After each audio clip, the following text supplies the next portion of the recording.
Open the glove box. Remove the access panel. Unclip and remove the filter housing door. Remove the filter tray.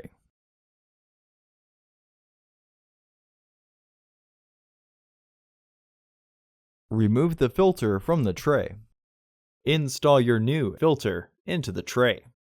Our filters will use what is called an airflow indicating arrow, which should be pointed down. Once installed, insert the tray into the housing and clip the housing panel back on.